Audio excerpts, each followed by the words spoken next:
Oh shit, I didn't even know you were here. I texted you and said garage. Oh shoot. Well, that's good. Well, that's good timing. I thought you were Rigo. Where's Rigo? He just went to the bathroom. Oh. That looks fresh. So refreshing.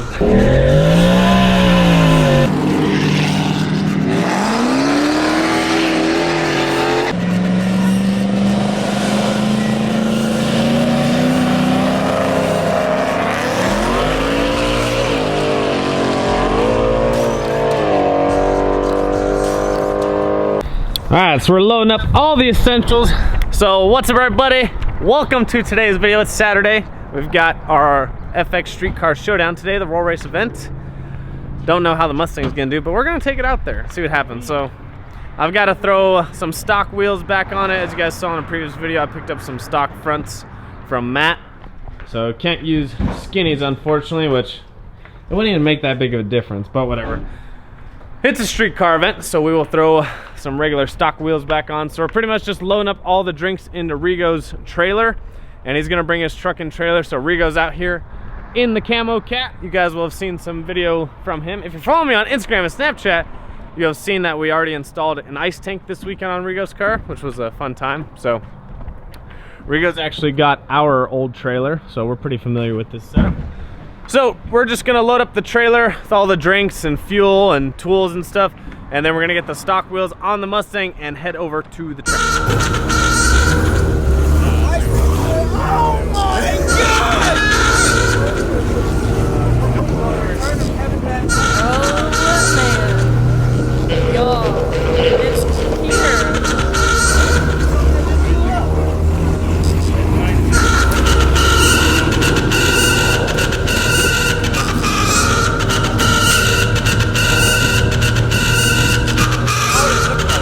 How do you feel?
Okay guys, so it's a few days later after the roll race event, so I just want to kind of talk about what happened at the roll race event.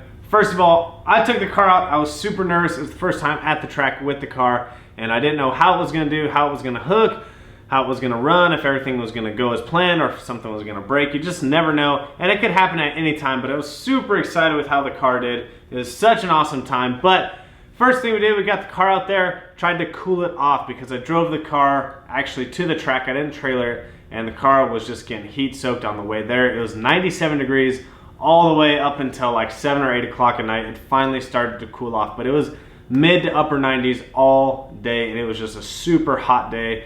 Of course, summer heat in Texas, what do you get? So the DA was about 7,500 on Saturday. It was super high.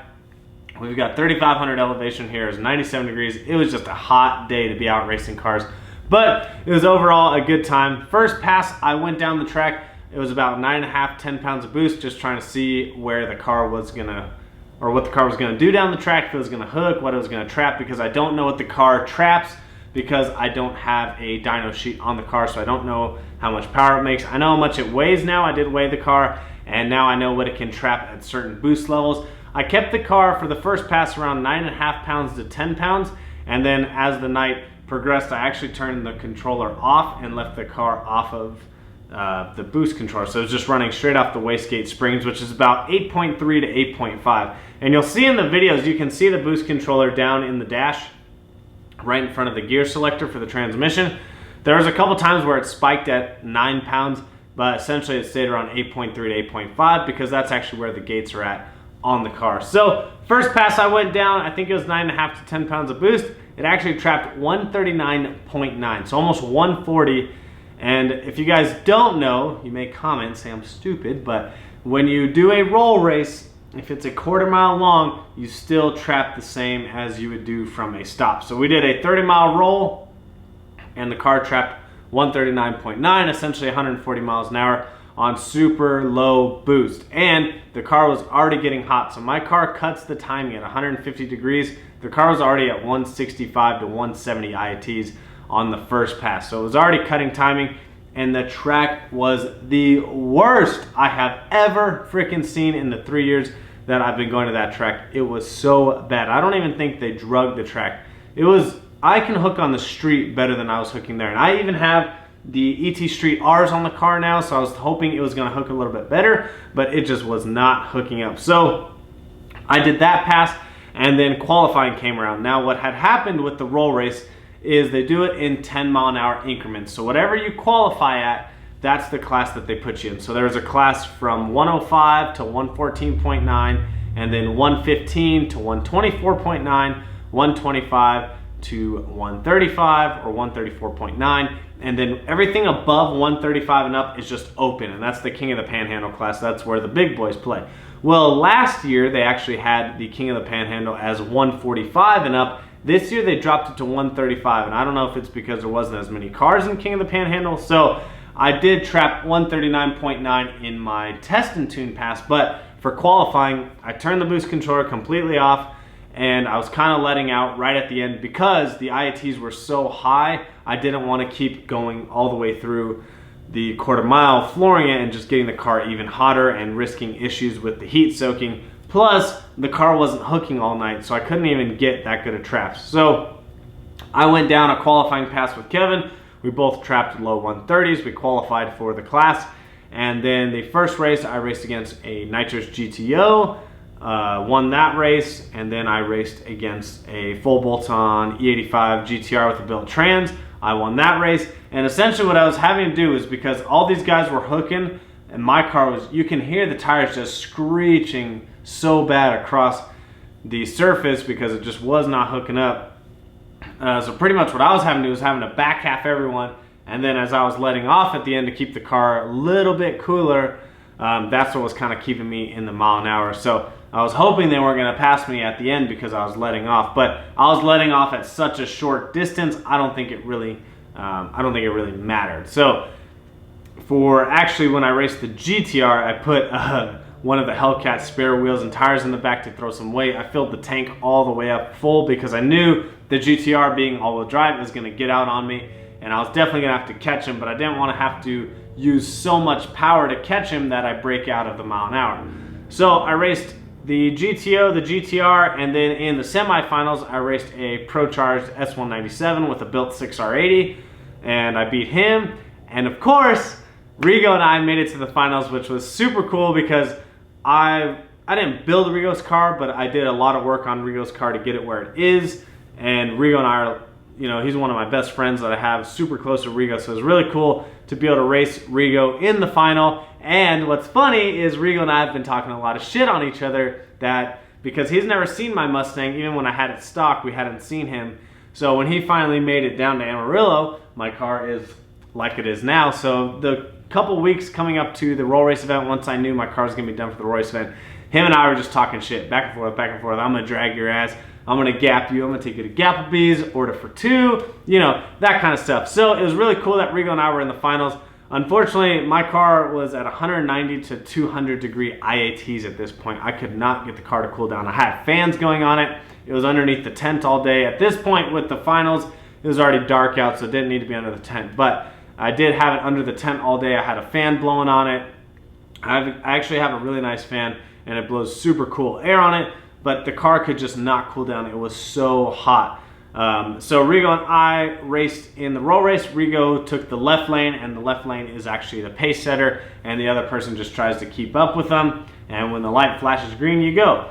So Rigo kind of jumped out on me. I was spinning a little bit, and I came around Rigo up top, and I did the same thing. I kind of let off right at the end, but it took me so much wheel speed to get around Rigo because, you know, he makes like mid 900s. It's a fast Hellcat, and it traps pretty good for being a manual. It took me so much wheel speed to get around him that by the time I let off, my mile an hour was so high that when it came back down, it still trapped 136 mile an hour on 8 pounds of boost, 200 degree IATs, and letting off, you know, with 75 to 100 feet left in the track. It was trapped 136.5, which kicked me out of the class. Even though I beat Rigo in the race, he won because I got kicked out for going too fast. So I got second place. I still won 500 bucks, which was pretty cool. I've never won money racing cars. Really, with my Hellcat, I never did any events. I did a list race that we had. I did one other race, and then everything was test and tune. With this car, I really want to do some competitive racing. Obviously, I'm not gonna go out there try and be some freaking pro mod racer, some drag racer that's out every weekend making money, because it's expensive to go racing. But when there's local events, or there's events within 3 to 4 hours, like Oklahoma City, maybe Lubbock or Odessa, things like that, I'll definitely travel and take the car, because that's why I bought this car, was to do some competitive racing. Obviously, it is just a hobby. I do it for fun, but it's one of the best times I have is when I'm at the track racing the car. Like Saturday, even though it was 97 degrees, it was so crazy hot out, it was such a fun time. We had all of our friends there. It was just a good time all in all. And, you know, it's never a bad thing when you win an extra 500 bucks, because you just put that right back in the car. But it is cool to win some money, and it is a little addicting. So hopefully do some future events with the car. But huge shout out to Rigo for being a driving son of a bitch. Everyone gives him shit about shifting gears. Well, he beat some pretty fast cars that night, and he was definitely driving like a bat out of hell. He was driving like a crazy madman. So I had to steer the car, obviously, because it was just all over the place. He was shifting and having to steer. I mean, it's a lot harder than driving an auto, but this car was definitely on ice skates that night. It was pretty bad. So that's going to conclude today's video. Hopefully you guys enjoyed it. Some actual racing. I know it's taken us like 2.5 months to get to this point, but there's a lot of things ahead. We've obviously got to upgrade the Mustang's system, because the IATs are just going to kill it, and I want to be racing this summer. I don't want to do a lot of racing. I want to do a lot more racing when fall comes around, when the weather's a lot cooler, when the DA drops. It'll be a lot more fun and a lot more livable on the weekends when it's not as hot out. So hopefully you guys enjoyed this video. If you did like it, give it a big thumbs up. Make sure you comment, like, and subscribe. Follow me on Instagram and Snapchat, Vanmy39. I will see you guys on the next one.